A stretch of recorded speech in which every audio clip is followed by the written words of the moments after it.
We got the recording underway. I've got a reminder on the screen for you here about being logged into Launchpad. So we're going to take a look at a video. I can't really play videos through to you from my screen via something like an app share. So I'm going to have you do it on your own, but I'll direct you to it when we get to that point. So just make sure you're logged in to Launchpad within your browser, and then I will share with you how to get to where you're going. Today is our final class session before test number 1.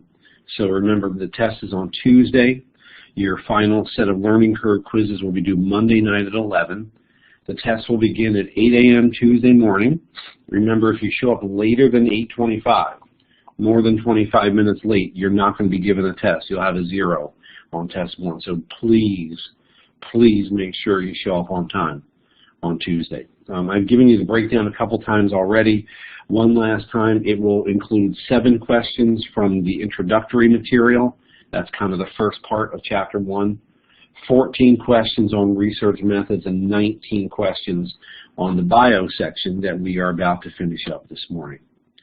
Any questions about anything related to the test or preparation for the test? We've got supplemental instruction sessions all over the place, so you should be making use of them as we move closer to our get-together for test number 1 on Tuesday. All right, let us circle back just for a minute and hit the high points of what we talked about at the end of class on Tuesday regarding the structure of the neuron. So information comes in through the dendrites. The dendrites are all these guys here, right? All these thin, spindly, branch-like structures are the dendrites. Then the information moves through the cell body. We said the cell body is also known as the soma. After it moves through the soma, it moves down the axon. So the mnemonic I tried to give you for axon was that the axon carries information away from the cell body. Both axon and away begin with the letter A, so that can help you maybe in studying and remembering that piece of content. Ultimately, the material here, the message, I should say, not the material, the message is transmitted through to the terminal buds, the terminal endings, the terminal buttons, at which point there is going to be chemical communication between 2 neurons, and that's about where we're going to pick up in just a couple of minutes here. I noted a couple other things as well at the end, that the axon is, in many cases here, insulated with myelin sheaths, these little segments of fatty material wrapped around the axon that insulates this electrical communication within the neuron from the extracellular fluid. Okay, myelin sheaths we mentioned on Tuesday as well are actually built by the glial cells that help out the neurons within the central nervous system. And then finally, we mentioned that the nodes of Ranvier are an important location here because that's where we're going to have these doorways into and out of the cell that we're going to be calling ion channels. And we're going to say more about ion channels and discuss their role in this electrical within communication that goes on here that we're going to be talking about today, called the action potential. Okay? As you look at the basic structure there, is there anything that's confusing or that doesn't make sense to you? That was the story in pictures. Here is the story in words, right? I have this little framework for you, electrical within, chemical between in terms of the communication.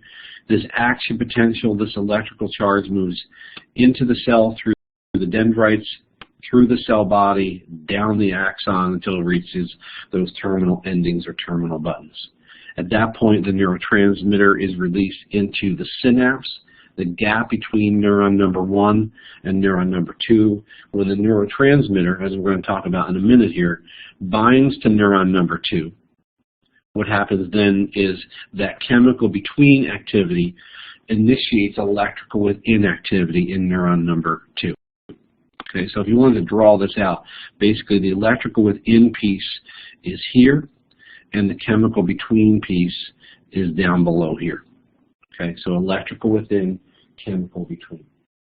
Everybody got that? If you've got that, tell me in the chat box. I'm with you, I got it. Give me a virtual nod if you could.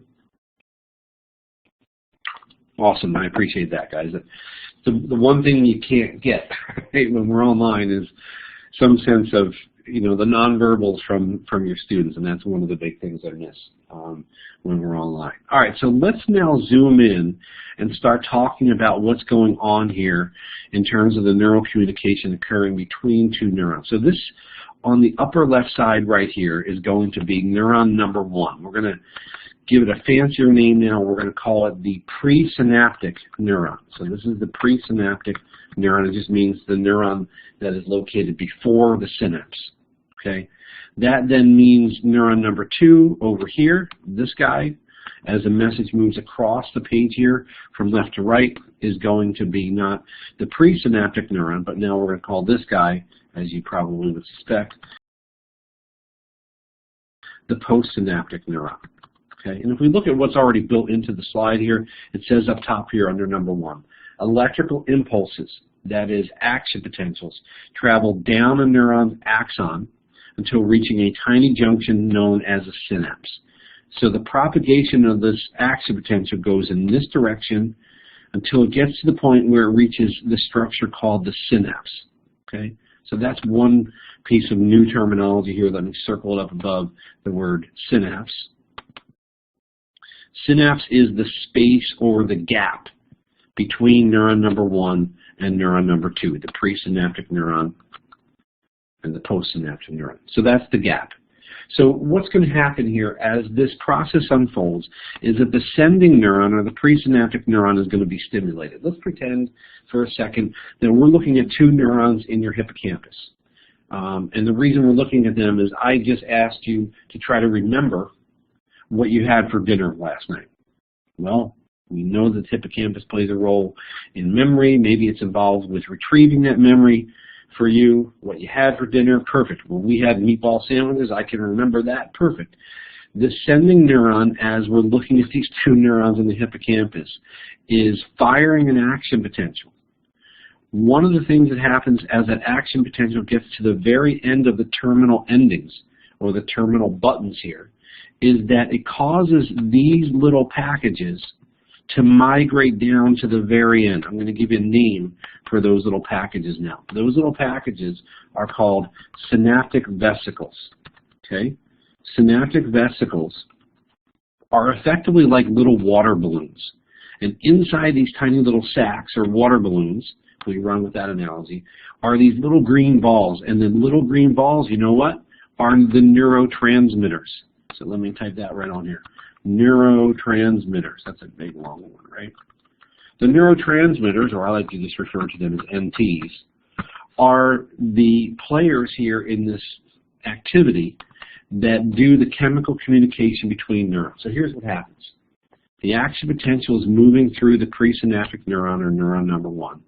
It drives the synaptic vesicles, which contain the neurotransmitter molecules, all the way down to the synaptic membrane, way at the bottom here. See that where I'm pointing with the little pointer finger? What happens is those vesicles fuse to, or join with, that presynaptic neuron, and when they do, they effectively burst. Right? They don't really make that noise, but what happens is when they fuse to the presynaptic membrane, they release the neurotransmitters, the little green balls here. What the neurotransmitters then do is they move across and bind to receptor sites on the postsynaptic neuron, or neuron number 2. So the receptor sites are pointed out for you right here. And we've got 1, 2, 3, 4, 5, 6, 7 of them depicted for us on the postsynaptic neuron. Okay, so remember, this part here is the postsynaptic neuron. Down the bottom of the slide, as we're looking at, this is postsynaptic. What's kind of cool here is we know what part of the receiving neuron we're looking at. When the neurotransmitter is released from the terminal endings of neuron number 1, and neurotransmitters go across the synapse, to what are they going to be connecting on neuron number 2? On neuron number 2, what receives the messages, brings the messages in to neuron number 2? What part of the neuron? What did we say?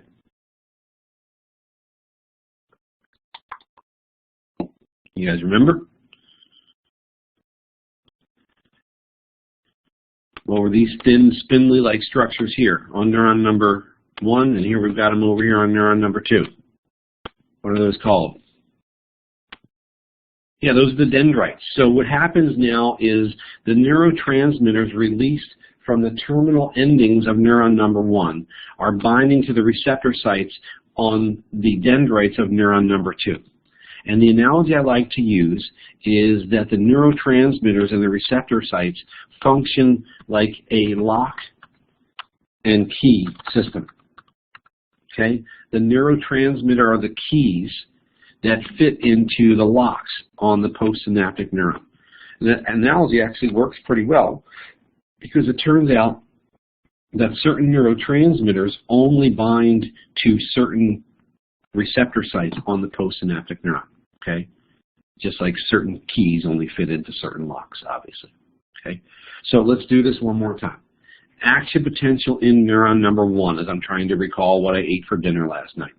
That action potential drives the synaptic vesicles in neuron number 1 all the way to the end, at which point they release their neurotransmitters into the synapse, into the gap here.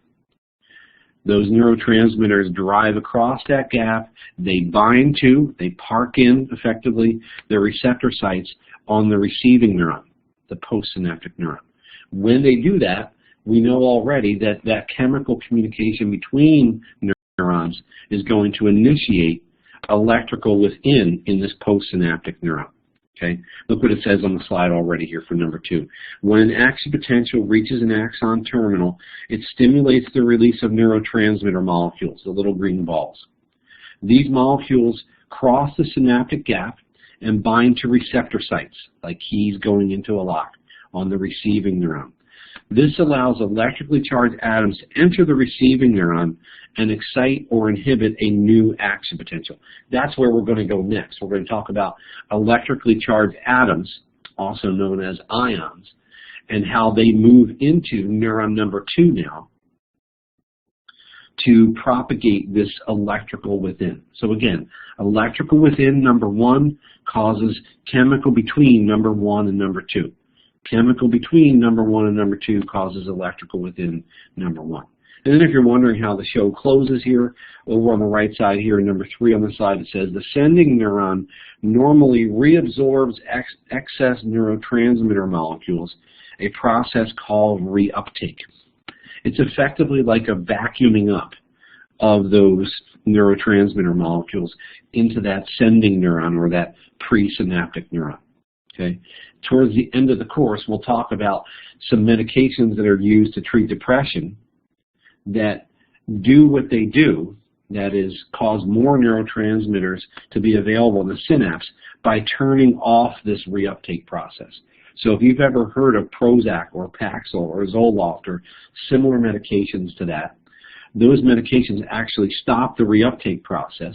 When you stop removing neurotransmitters from the synapse, the net effect is greater stimulation of the postsynaptic neuron by those neurotransmitters. All right. Let me stop there for a second. Questions on what we've walked through here with a static presentation about neural communication? If you have a question, just click the hand and I'll clarify whatever is a little bit confusing.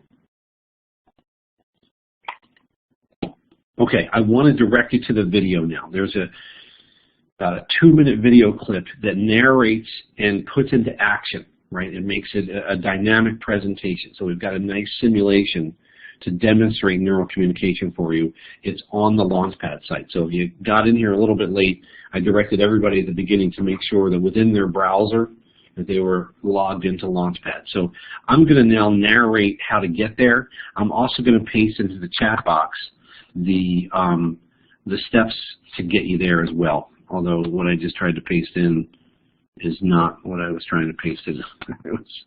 It's a link to some article that I was posting somewhere yesterday. So let me re-grab the directions that I had so nicely put together for you guys for how to get to where I want you to get to here. So I pasted it in here earlier. Let me just grab it again.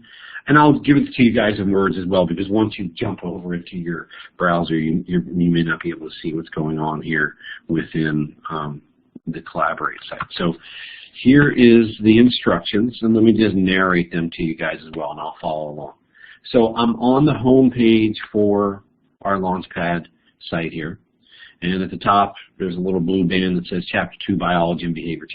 Click on Chapter 2. After you click on Chapter 2, I want you to click on 2A, so Chapter 2, 2A, and then I want you to click on 2.3, so 2, 2A, 2.3. About the 1, 2, 3, fourth item down under section 2.3 is something called Concept Practice, Structure of a Synapse. Click on that guy. It might take 15 seconds to load in. Page 1 of this learning object is just a review of the structure of the synapse. It looks at neurotransmitters and axons and vesicles. You can roll over them and see the function of each of those structures. The animation is on the second panel. So if you click the next button right here, you'll have the video queued up for you. I'm going to turn my mic off so I'm not giving you feedback from my playing of it. Just click the play button and you'll get this little 1 or 2 minute video walking you through how this communication occurs at the level of the synapse. I'll be back in a minute.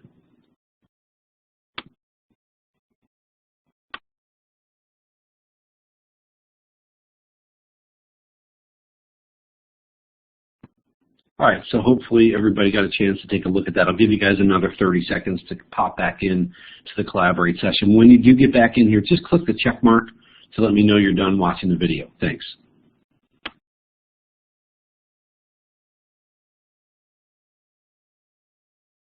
Rebecca, you could type your question in.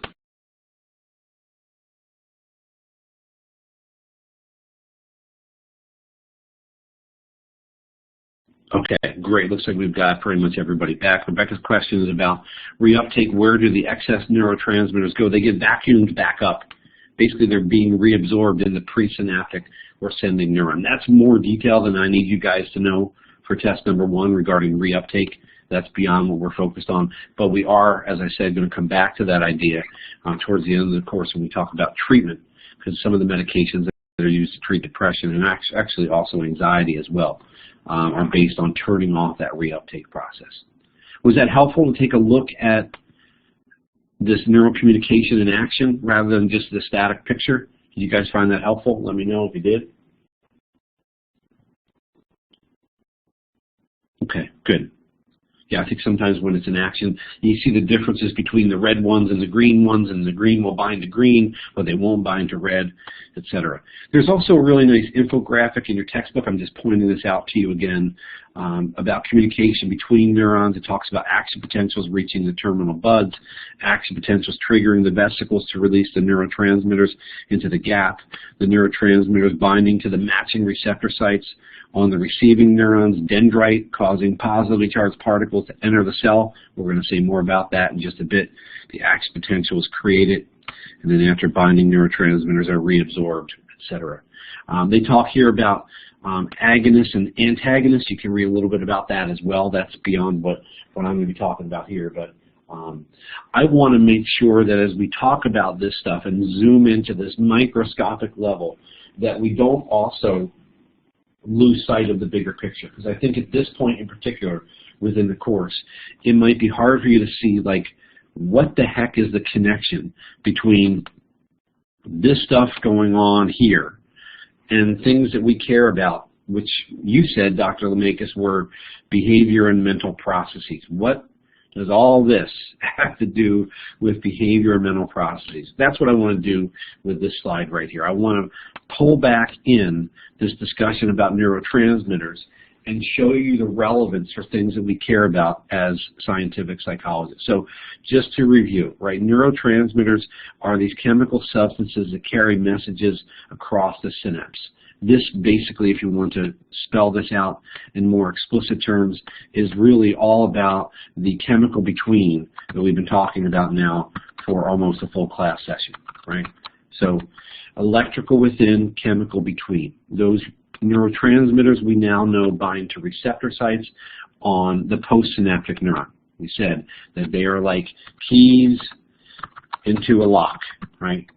The neurotransmitters are the keys, the receptor sites are the lock. And here's what I want to do down the bottom. Show you via some examples how these neurotransmitters are relevant to behaviors and mental processes that we care about as research psychologists, right? So acetylcholine is one of the neurotransmitters that we're going to talk a little bit about here. It plays a role in memory, okay? It's implicated in the development of Alzheimer's disease. It's not the cause of Alzheimer's disease. We actually don't even know what the cause is. We have some suspicions. We haven't identified the specific cause yet. When acetylcholine levels are low, that could be a precursor to the development of problems with memory, okay? So we care about memory as budding psychologists, right? Even if we're just taking this course as a GE, memory might be one of the things we're curious to learn more about. Well, neurotransmitters are involved in memory formation, the retrieval of memories, etc. What about GABA? GABA is an inhibitory neurotransmitter, which means it slows things down. And it turns out that GABA levels are too low in the case of individuals who have anxiety disorders. Here's the idea. When you have an anxiety disorder, you have cognitive, that is, thought processes where you're worried and fretful all the time. You very often have physiological symptoms where you have feelings of like having your heart racing or you're breathing really rapidly, symptoms like that, right? What GABA does is slow things down. Because it's an inhibitory neurotransmitter, I like to think about GABA as being like the brakes on the car. And effectively, the model here from a neurotransmitter perspective of anxiety is we've got a system that's all shook up because the braking system that would help you settle down and slow down isn't engaged to the degree that it should be. I'll even make this more explicit for you. If you guys have ever heard of the medications Valium or Xanax, probably many of you have, those medications have their anxiolytic effects, that is, their anxiety-reducing effects, by increasing GABA levels. What those medications do effectively is help you press on the brakes a little bit to slow things down so that you're not all shook up. Does that make sense? See the connection, right? This is not just like, oh, cool, there's all this chemical stuff and biochemical stuff going on. No, we want to move beyond this and pull back and say, here's the relevance to things like anxiety. Depression, we know, is associated with decreased levels of serotonin. So for each of these first three neurotransmitters, it's lower levels of these neurotransmitters that are implicated in problems like Alzheimer's, anxiety, or now in the case of depression, it's decreased levels of serotonin. How do we know this? Well, when we give you something like Prozac or Paxil or Zoloft, what those medications are going to do, as I alluded to here, is they're going to turn off this removal, this reuptake process. So if the model here is that when you're depressed, there's not enough serotonin bathing the synapse here, one way to increase those serotonin levels is to not remove it, right? If you stop the removal of a neurotransmitter, the net effect is what? More of the neurotransmitter at that synapse. So that's the role that serotonin plays in depression. And we'll say more about that towards the end of the course for sure. Finally, dopamine levels are implicated in schizophrenia and Parkinson's, actually in opposite directions. So dopamine levels appear to be too high in the case of schizophrenia and too low in some specific places called the substantia nigra in cases like Parkinson's. So what's the deal here? Well, when dopamine levels are too high, or I'm overly sensitive to normal levels of dopamine, I can show symptoms of schizophrenia. We'll talk a lot more about schizophrenia in the final part of the course, but it includes things like hallucinations and delusions. And we'll say more about them at the end of the course, but those are either false sensory experiences, where I'm seeing things and hearing things that aren't present, for example, or they're false beliefs, where you are deluded and you believe things that are clearly not true. It seems to be connected with increased levels of dopamine. How do we know that? Well, it turns out that we stumbled upon this because we found a medication in the early 1950s, right around 1950, that worked stunningly well for many people with schizophrenia. It was called Thorazine. And what Thorazine did was it decreased dopamine levels. Okay? What does this have to do with Parkinson's? You wouldn't think that schizophrenia, which involves hallucinations and delusions, would have anything to do with Parkinson's disease, which has as major symptoms things like tremors and muscle movement problems. Right? This is what Michael J. Fox has. Muhammad Ali has this, and Pope John Paul II had this. Right? You wouldn't think that tremors and muscle movement have anything to do with hallucinations and delusions. They do, actually, via this intervening variable of dopamine. Okay, and so when your Parkinson's symptoms are cropping up, it could be that your dopamine levels, again, in this part of the brain called the substantia nigra, that those levels are too low. You don't need to know substantia nigra. That's too much detail. Okay, but that's the idea here in terms of the connection between some of these neurotransmitters and the bigger picture that we're curious about in this course. Again, behaviors and mental processes, things like thinking and emotions. All right? Any questions about any of those neurotransmitters and how they're connected in there to some of these aspects of our behavior? Pretty cool, right? It's not just the biology for biology's sake, but it's relevant to and connected to these aspects of our behavior. This is a table from the textbook, table 2.1. It looks at some of the neurotransmitters and their functions. It summarizes some of their malfunctions. So there's acetylcholine, dopamine, serotonin. We didn't talk about norepinephrine. You can take a look at that in the book. GABA, we didn't talk about glutamate either. But we will circle back to some of these as we move through specific sections of the book where these neurotransmitters are connected in with those different aspects of behavior. All right? All right, I've been talking for way too long, almost 30 minutes straight, so I'm going to be quiet for a minute and toss out a little polling question to you guys, because you know I like to do those.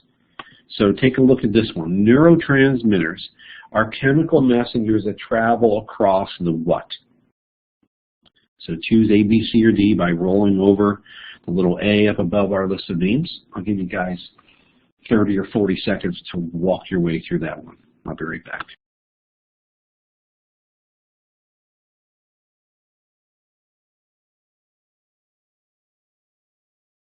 All right, well, it looks like we got everybody in. Let's take a look at what you guys voted this time around. Oh, my goodness. Almost everybody says the synaptic gap. Yeah, that's right. That little channel, if you will, between neuron number 1 and neuron number 2 is called the synapse or the synaptic gap. Looks like you guys got your heads around that. So that's good. In the remaining time that we have, 45 minutes or so, we are going to take a walk through a discussion now of the action potential. This goes back to what we had way back on this slide where we talked about electrical within and chemical between. We've just been looking at the chemical between communication that occurs via the functioning of these neurotransmitters. Now we're going to zoom in and at the cellular level look at electrical communication that occurs within neurons. We're going to give it a name. We're going to walk through some of the major actors that play a role in this thing that we're going to call the action potential. So the electrical charge or the nerve impulse that occurs within the neuron is called the action potential. So we've got 3 synonyms here. Electrical charge, nerve impulse, action potential. Okay. This, again, is the electrical within that we've been talking about since the end of class on Tuesday. The action potential, we know, triggers the release of a neurotransmitter, like something like serotonin or maybe GABA, okay, which then allows one neuron to communicate with another neuron. So the bottom bullet point here is really about the chemical between part of our mantra, electrical within, chemical between. Okay, nothing really new on this slide, right? I'm just kind of gathering us all up, and we're about to do this little run through of what goes on during an action potential, right? As this electrical communication occurs within a neuron, what the heck is happening? Okay, what we're going to do, I'll tell you on the front end, is we're going to tell a stripped down, simplified story. Okay, I bet, even with only 17 of you in here with me, that there are at least a handful of you guys that know even more about the action potential than I do, and who know more details about all the different elements. What I'm going to tell you today is a simplified story that remains true. Right? I'm going to pull it into the point where we can say, let's just talk about these two main factors. There are 3 or 4 or 5 other things we could talk about, but this is intro psych. It's not a bio class. Let's just boil it down to the most basic elements here, and that's what we're going to do. So let's begin that discussion of the basics here by reminding ourselves that ions are electrically charged molecules, right? So this is basic chemistry, right? My 8th grader has been doing this. My 11th grader did this last year when he was taking chemistry. We've got sodium and chloride ions concentrated outside of the cell, okay? Sodium and chloride outside of the cell. Let me make this even easier. Let's not even worry about chloride. Let's just focus in on sodium as the major player that is in the extracellular fluid just outside the cell. So I want you to picture again for a minute a neuron in your favorite brain structure. Maybe you do really like the hippocampus, or maybe you're really curious about that motor strip at the back of the frontal lobe, or you're fascinated by the primary visual cortex in the back of your head and the occipital lobe, whatever. Okay. Now zoom in within that area and think about what's going on there. Well, outside of the cell that you've zoomed in on, let's say in the amygdala, okay, in that extracellular fluid, we're going to focus on sodium. And then inside the cell, we've got potassium and some negatively charged proteins. And in fact, to make this simpler, let's just talk about potassium. So we've got Na positive outside the cell, and we've got K positive inside the cell. Okay? Again, this is all about the electrical within action potential. Okay, this is the story in words. If you want a nice little picture of where these guys line up, what we've got down the bottom is the intracellular fluid inside the neuron, and up top we've got the extracellular fluid outside of the neuron. Let's begin up top. In the extracellular fluid is where we've got the chloride ions, these little lime green ones, which we said we don't even need to worry about. For our purposes, I want us to focus in on the purple guys, the sodium, normally concentrated outside the cell. So I've circled 3 of them. We've got one here that's about to move into the cell via this ion channel. Remember on Tuesday I said those ion channels are, number 1, located at the nodes of Ranvier along the axon. And number 2, I compared them to the swinging doors into and out of the kitchen in a restaurant. Okay? Got the ion channels there through which it looks like sodium that's normally outside the cell is going to move in. Okay, that's cool. We've got a semi-permeable cell membrane here. That's the blue line across the page. We've got the large negatively charged protein molecules in green within the cell. So now let's look at what's going on inside the neuron. Okay. Well, there's large negatively charged protein molecules. We're not super focused on those guys. What we're focused on within the cell are the little blue ones down here.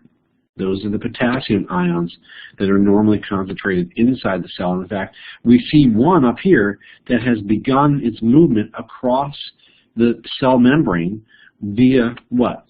Via those ion channels.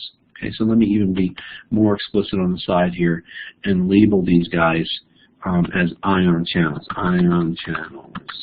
Okay, both that one on the left, it looks like that's a sodium ion channel for moving, I'm sorry, a potassium ion channel for moving potassium out of the cell. And then on the right side here, we've got ion channels, and that is a sodium channel that's going to let sodium move from outside the cell inside the cell. Okay, so all we've done so far is just set up the actors in this play, right? We said the 2 main actors we want to focus in on are sodium, normally concentrated outside the cell. Again, that's these purple guys. And we want to focus in on potassium, concentrated inside the cell, these little blue guys. Everybody with me that far? If you're with me, tell me in the chat box. So far, so good. I'm not lost yet. This makes sense. All right, thank you for that, guys. So what we're going to do now over the next couple of slides is just depict what is going on inside our cell down the bottom here. So our focus is on what's going on down in here within the amygdala or within the hippocampus or whatever your favorite brain structure is. And we're going to track this and actually graph this out by looking at the electrical charge within the cell. Okay, so our focus now is going to be on what's going on here within the cell in terms of its electrical charge. Is it becoming more positive, more negative? What's happening here within the cell? So effectively, I want you to think of the tiniest little electrode that you could imagine. If we were to sort of insert it into this neuron and get a measurement of the charge in the cell, like you would get a measurement of the charge of a battery, maybe your car battery or the batteries that are in your cell phone or whatever, right? We're getting a measure of the charge there. Well, at the beginning of the process here, before the cell is even stimulated, when it's just sitting there, it's at what's called the resting potential. And the resting potential on the graph here is this lower left side, and I'm going to label this, that's resting potential. So what's being depicted here on the x-axis and the y-axis? Well, the x-axis is going to depict a change in the charge within that cell over time on the order of milliseconds. Wow, really, really quickly. The y-axis is going to depict the voltage inside that cell, again, over time, in terms of millivolts. So what we're saying here at the beginning is that before anything happens within the cell that we're examining, there is a negative 70 millivolt resting potential.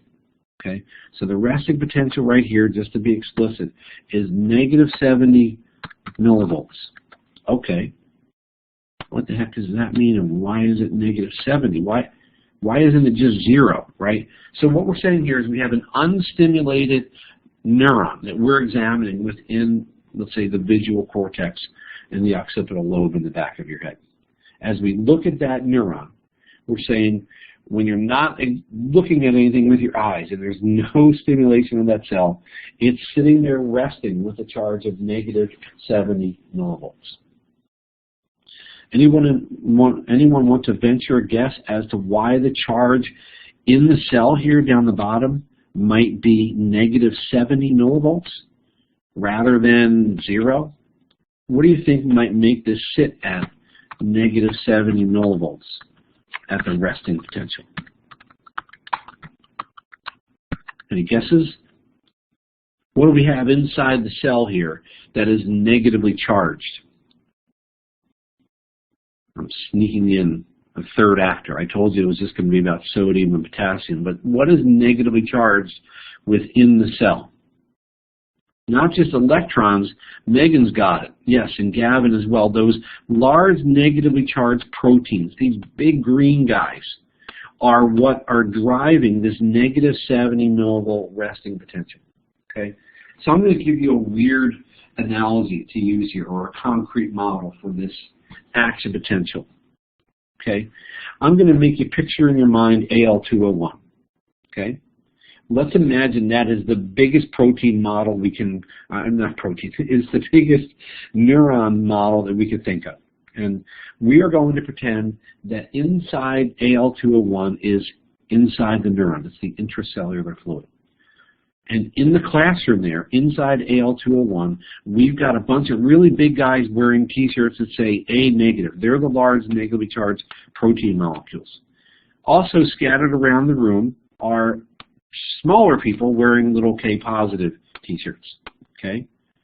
Outside the room, in the extracellular fluid, out the front door, out the side doors, in the back, hanging around in the courtyard there, that's the extracellular fluid, where there are people wearing what? Well, they're wearing Na positive T-shirts. Some other people are wearing Cl negative T-shirts. We actually only care about the people wearing the purple Na positive T-shirts.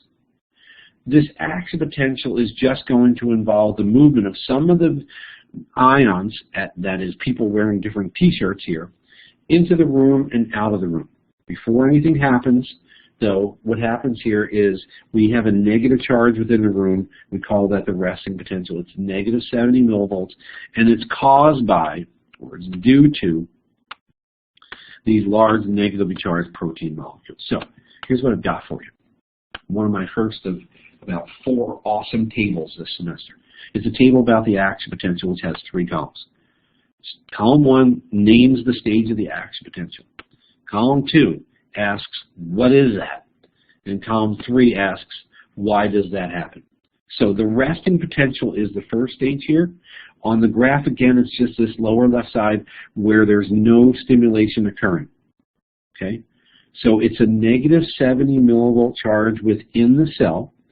And the reason that it happens is we've got those large negatively charged proteins in the cell. The big A negative t-shirt people sitting in the cell. Okay? Make sense? Is everybody with me that far? So this is an unstimulated cell. When it's just sitting there minding its own business, it's sitting at negative 70 millivolts as we see in the graph right here. At this point, we're going to get stimulated. We're going to talk about what that is in just a second. Any questions on stage 1 about the resting potential? What it is or why it happens?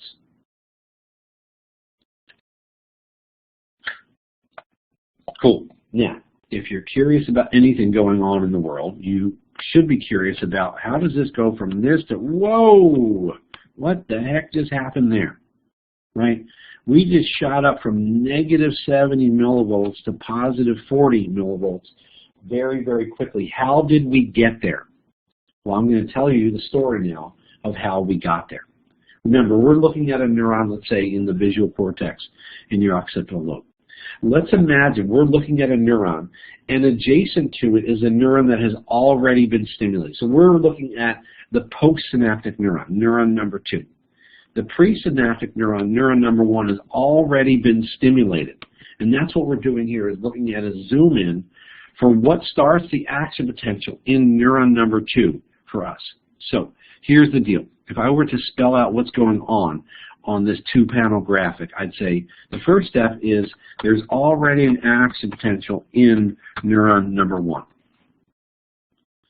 What happens when the action potential moves all the way down to the end of the terminal endings of neuron number 1? What's being depicted over here? Tell me in the chat box. What happens when the action potential drives all the way through to the end of the terminal endings in neuron number 1? What occurs at that point and what's being depicted here? You guys know? We talked about it at the beginning this morning.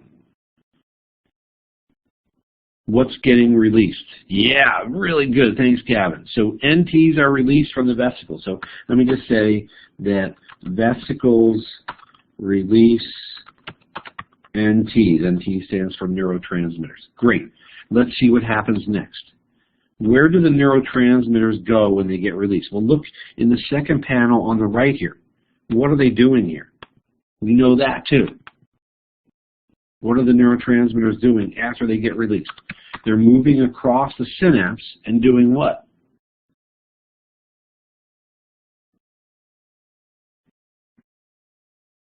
I see a couple people mentioning it, and now Megan's got it, right? Actually, May as well. So neurotransmitters bind to receptor sites on neuron number 2.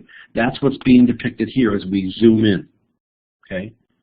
Now what happens is when the neurotransmitter binds to the receptor sites, something's going on right here. What is opening up on the dendrite of neuron number 2?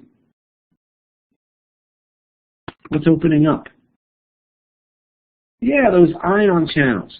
So I'm going to type in here, ion channels open. And to be more specific, you got it right there, Ashley May, right? This is Na positive. It's sodium channels are opening. So that sodium, that's normally where? Well, look back on the first panel. These little green guys are the sodium ions. Where is the sodium normally with respect to neuron number 2? Sodium is normally inside the cell or outside the cell. It's normally outside. When the channels open, what does the sodium do? Well, it's pretty obvious when you look at the second panel over here. Then the Na positive positive ions rush in. And when positively charged ions move in over here, and you see them flooding into neuron number 2, what is that going to do to the charge in neuron number 2? What's going to happen to the charge in neuron number 2 when a bunch of Na positive comes rushing? It's going to increase that charge. It's going to make it positive. It's going to make it flip from the negative 70 millivolts to the positive 40 millivolts. You guys have just seen and helped me describe what's going on here when we jump from negative 70 to positive 40 in, what, about a half a millisecond.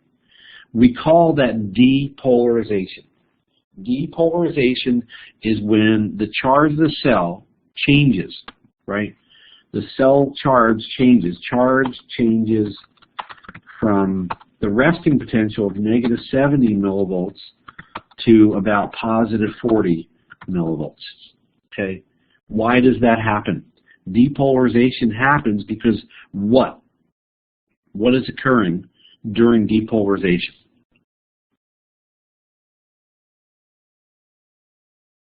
I feel like we've got a fair number of people that know what's going on. Benjamin's got it, right? So sodium rushes in. Na positive rushes in. That's what's responsible for this depolarization phase of the action potential. Step back for a second. What are we talking about? All we're talking about is the electrical within activity that's going on in your brain right now, right? We're zooming in and we're playing it out step by step. So now depolarization is when the charge in the cell changes. It jumps from negative 70 millivolts to positive 40 millivolts, and it's due to sodium rushing in. When Na positive rushes in, the charge in the cell goes up. Again, go back to the AL201 giant model of a neuron. If a whole bunch of people who were outside of our classroom wearing Na positive shirts come running into the classroom, what's going to happen to the charge within the classroom, that is within the cell? It's obviously going to go up. Okay? So let's put this into words in our handy-dandy, not notebook, in our handy-dandy table here. You like how I did that? That was Blue's Clues, right? Depolarization, I know you guys remember that, is when the charge of the cell changes from negative 70 millivolts to positive 40 millivolts. Why does it happen? Because sodium that's normally outside the cell rushes in. Well, why? You could run this backwards now. Why did the sodium rush in? Because the ion channels were opened. Why did the ion channels open? Because the neurotransmitters were binding to the receptor sites. Why did the neurotransmitters bind to the receptor sites? Because they got released from the synaptic vesicles.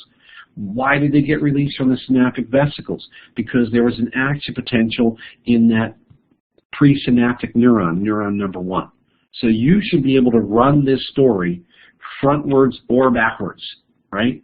You should be able to run through these steps here in either the forward direction or the backwards direction. I just did it backwards, right? All I did was I said sodium is rushing in. Why? Because the ion channel is open. Why did they do that? Because the neurotransmitters bound to the receptor sites. Why did they do that? Because they got released from the vesicles. Why did that happen? Because there was an action potential in neuron number 1. All right, that's a lot of talking. Let me be quiet for a minute. Questions on that?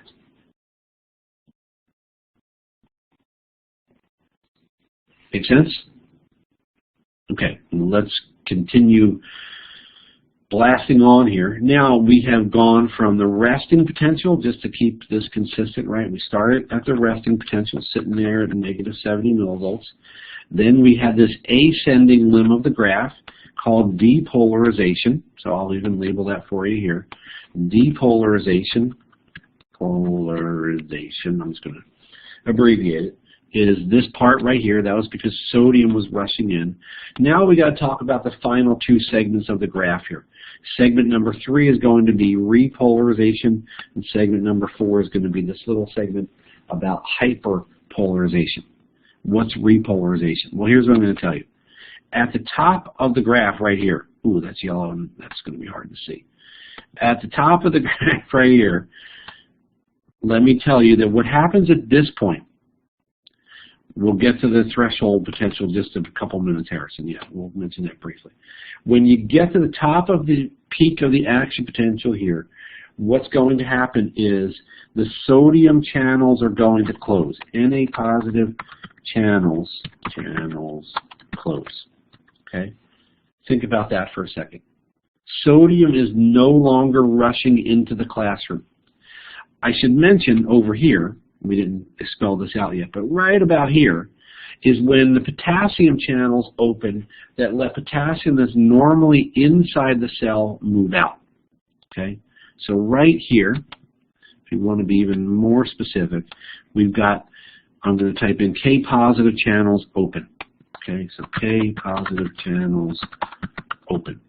Again, that's occurring right here on the graph. If at the peak of this graph now, sodium channels are closing, no more sodium is coming into the classroom, no more Na positive is coming in, but K positive is continuing to move out, right? K positive potassium is normally inside the cell. If that's still moving out, what's going to happen? Well, think about it. If positively charged ions are moving out of the classroom, that is, out of the cell, tell me in the chat box, what's going to happen to the charge if positively charged ions are moving out of the cell? What's going to happen to the charge in our cell? It's going to become more negative. That's exactly what's going on here, right?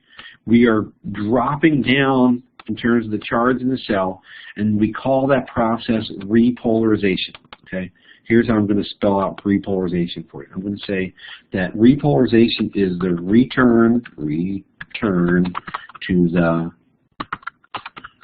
resting potential. And you're like, dude, why are you writing return with RE at the beginning and resting potential with RE at the beginning? Why am I doing that?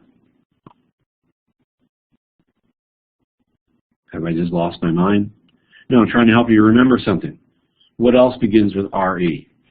Repolarization. So repolarization involves the return of the charge in the cell to the resting potential, dropping back down to negative 70 millivolts. Let's put it in the table. Come back to hyperpolarization in just a minute. Repolarization is the return to the resting potential as potassium, K positive, that's normally inside the cell, is continuing to move out of the cell. K positive moves out, the charge in the cell becomes more negative. All right? Any questions about repolarization? This third segment of this wondrous table. Got it? Now let's go back and talk about hyperpolarization. I'm going to be making this really simple and trying not to overdo it for you guys because there's a lot here. Hyperpolarization is this segment of time down in here. I'm going to do some zigzaggy lines across it. The cell is hyperpolarized. Well, hyper just means excessive, right? Because if you're hyperactive, that just means you're excessively active.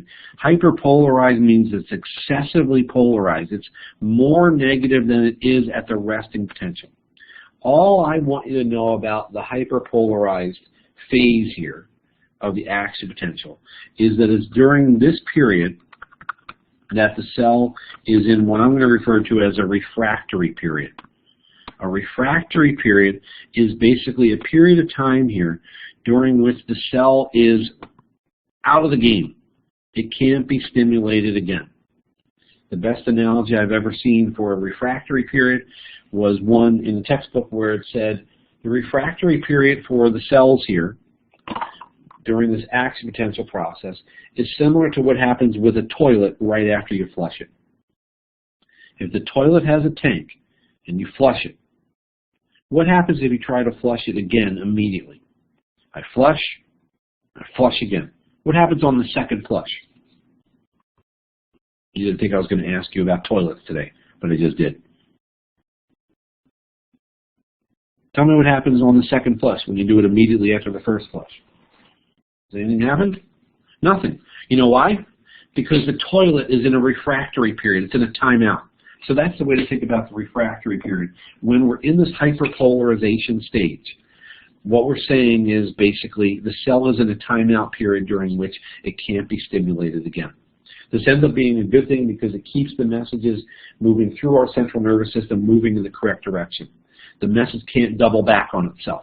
It's a one-way direction right now as it moves through whatever the network might be here that we're looking at. So hyperpolarization, let's fill it in.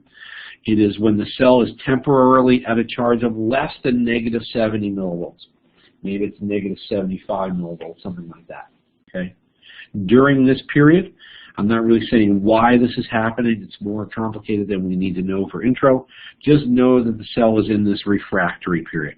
Okay, I want you to be familiar with that term, refractory period. Again, I would effectively call this a timeout. Okay, this is a period of time when the cell is in a timeout. Okay, it can't be stimulated again. And that's it, right? So you now should be able to look at a graph of the action potential and label the 4 parts of the action potential graph and tell me what's going on during that part of the action potential graph and why that's happening. Okay? This is the part I think that you probably are going to need to go back and re-listen to the recording of the session unless you know a lot about it. If you've got the background, that's fine. If you don't, I've stripped it down and simplified it enough that, again, it's still true. It's just a simpler version than it could be. Okay, there's stuff going on here in terms of diffusion across the semi-permeable cell membrane. There's something called the sodium-potassium pump that is beyond what I want you guys to know. Okay, if you can walk through a graphic like this one, where you can summarize the action potential, you're in really good shape. So what's this black part of the graph right here? Let's walk through this together. You guys tell me what's happening. What's the black part over there? What are we going to label that, if that's on a test question? That's your resting potential. And you should know that that's charged by large negatively charged proteins inside the cell. Sodium channels open. That means sodium can come rushing in. So that's what's responsible for this red part of the graph here. They're calling it the rising phase. What did we call that? We didn't call that rising phase. What did we call it? When we're shooting up from negative 70 to positive 40. Yeah, we call that depolarization. Awesome. Now we've got depolarization going on until such time as the sodium channels close. Now we're no longer letting sodium come rushing into the classroom, that is, into our cell. And so when we do that and potassium continues to move out, now we're going through what? Well, that's repolarization. I've got it labeled in green here. Let me just even type the word in for you, or at least if I can try to. That's repolarization. We said that was the return to the resting potential. So that's a helpful mnemonic. We get down to the bottom here, and oops, we go a little too far. We get into this hyperpolarized state down below. It's in blue here. This is when the cell is in what? What do we call this period here? When the cell was in a timeout. 9 o'clock. What was that? When the cell couldn't play anymore? Yeah, the refractory period. And that occurs during this hyperpolarized stage of the action potential. If you do that run through, you're in really, really good shape. Okay? Let me stop here for a second. Questions on any of the elements here of the action potential?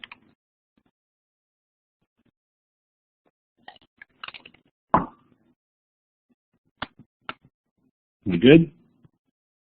Awesome. All right. Let's take a break by doing a quick little polling question together. That's always fun, right? So take a look at this one and see if you can get it. Neurotransmitters bind to receptor sites and influence the flow of what into the receiving neurons? So they influence the flow of electrically charged atoms, glial cells, myelin, or hormones. A, B, C, or D. Again, answer by rolling over the little letter A up above the list of participants. I'll give you guys another 30 seconds or so to work through that.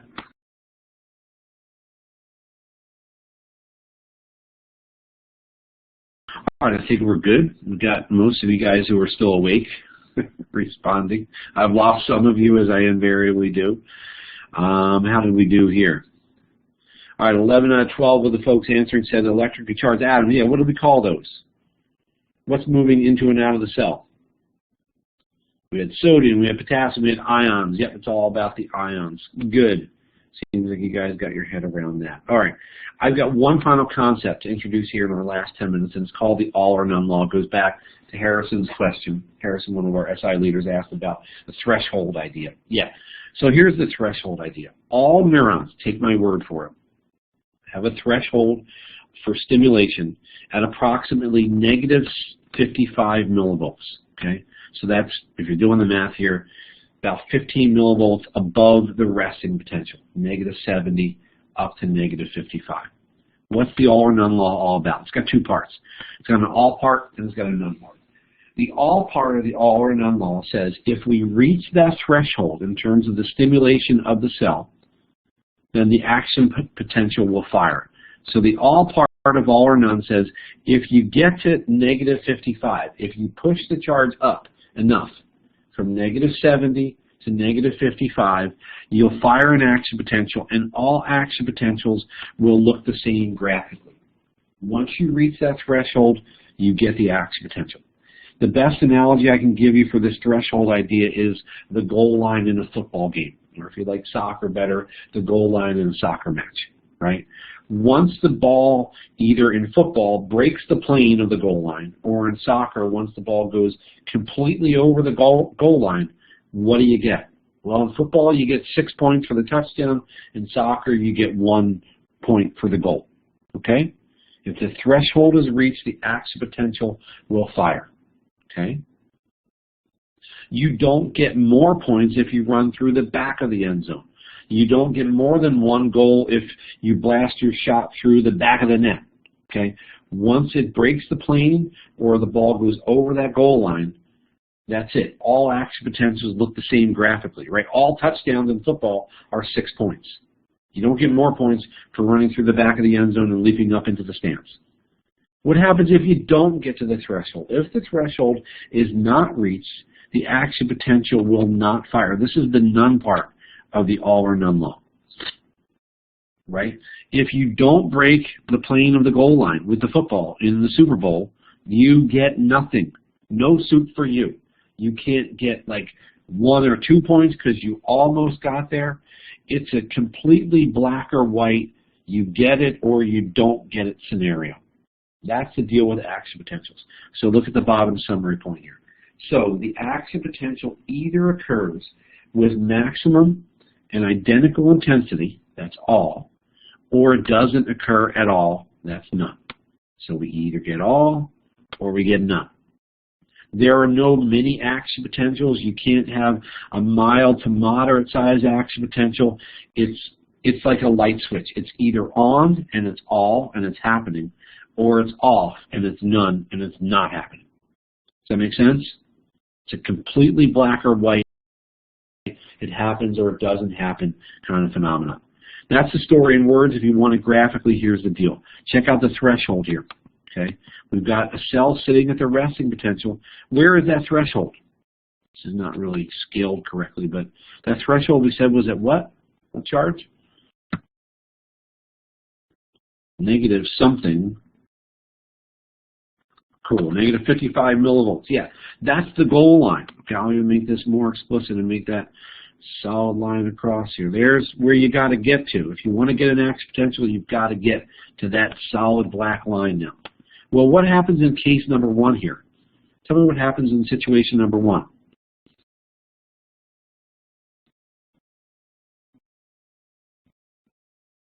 Do we get to the threshold?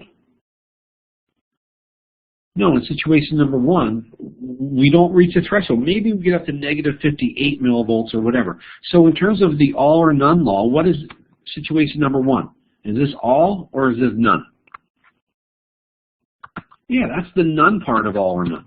So we had it in words before. Here's a nice depiction of it. In number 2, this scenario, do we reach the threshold? Yes, we do. What happens? We get an all or none amplitude action potential. So this gets me an all going on for me. Awesome. What about scenario number 3? Well, here it is. And we actually blast through the threshold pretty easily, right? This is me running through the back of the end zone. I don't get 7 or 8 or 9 points for doing that. A touchdown is a touchdown. They're all worth 6 points. So we get to this point, sure, we went above negative 55 millivolts. That's fine. It's still an all action potential. And notice that the height of the peak of the action potential is identical, right? As we said back here, action potentials fire with the maximum identical intensity down the bottom here, or they don't occur at all. Well, here's your maximum, here's your identical intensity. So we've got none, all, and all in those 3 scenarios depicted in that graph. And that's the idea in terms of a threshold for the action potential, right? So if something was sub-threshold, and we're talking about maybe something in your auditory system, if something is sub-threshold, are you going to report having heard it? No, you're not going to notice it, right? It's below the threshold. Okay, that's a nice way to think about this all or none law. Remember when taking those hearing tests, right, when you're a little kid. If it was below your hearing threshold, it's none. If it reaches it or maybe goes through it, it's all. Okay, that's a nice way, I think, to maybe connect this back into something that you guys are familiar with. Oh my goodness, did I throw enough bio at you? Remember, this is not just for the bio chapter here, chapter 2. What we've done in the section on biological basis of behavior is we've laid the foundation so that when we talk about behavior and we're discussing memory, we're discussing learning, or emotion, stress, and health, or we're talking about how medications help for different psychiatric disorders, we now know enough about the biology that we can refer back to things that we've laid out in this foundation chapter on biology and behavior. So it's important for this test. It's important in its own right within this chapter, but it's going to be important also going forward as part of the context that we can use to discuss things like memory or emotion, psychiatric disorders, etc. So this is something you need to know a lot about for test number 1, but it doesn't go away when we get to test 2, 3, and 4. It'll be a little bit more in the background and a little less explicit, but it will be material that we refer back to again and again. Whew. I don't know about you guys, but this is draining. It's a lot here. So let me stop.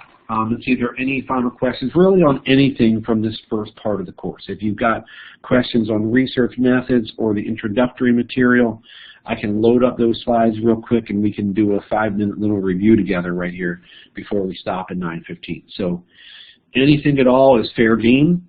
If it's specifically about biology, we've already got the slides lined up here. If it's something else, just let me know. So if you have a question, just raise your hand. If not, then we'll just finish a couple minutes early. I am planning to hold online office hours today, but only for about 20 minutes or so. I have a meeting at 11:30, so I begin those at 11. By 11:20 or 11:25, I got to get out of here to get over to the library for a meeting over there. Okay. I do want to recommend that you guys check out the, the supplemental instruction sessions. Those are great. I'm actually going to grab the link for the calendar for that, so that I can paste that into the chat box, because that's my best recommendation for you guys. It looks like Tessa is doing one today from 9:30 to 11. Harrison has one today at 12:30. Tim has one today at 2. Ann has one tonight at 5:30. Kylie is tomorrow at 10 a.m. And Kristen is tomorrow at 1:30 p.m. So lots of opportunities to go and check out some SI sessions. Paste that in. There's a calendar link. Thanks for that, Ann, as well. All right. Those guys are here to help. They're younger and nicer, and they're all better looking than me. So go and hang out with them and learn with each other and from each other. It's been super, super effective, as I showed you guys back on day 1. All right. Any final questions? Awesome. You get an extra 4 minutes of your day today. So remember, test number 2 begins 8 o'clock on Tuesday morning. Make sure you're there on time. If you show up later than 8:25, the TAs have been instructed to not give the test to anybody who shows up later than that. So I'll see you guys then. And the only other thing I wanted to mention, I'm going to post, it might even be up already. Let me just double check here. Next Thursday, because I'm going to be out of town and unable to get at doing a live session for you guys, it looks like it's live now. There is a lecture on sensation and perception that I am making available to you guys. It's just a recording. And so if you now go into Blackboard, there's a button down the bottom that says Sensation and Perception Lecture. I'm clicking on it right now. When you click on it, there's a YouTube video that is the first part of Sensation and Perception. Again, it's because I can't promise that I can do a live session next Thursday, so I'm just going to use the recording instead. So for the day after the test next week, we won't have a live session 1 week from today. Does that make sense? I'm sure it's going to go viral on YouTube.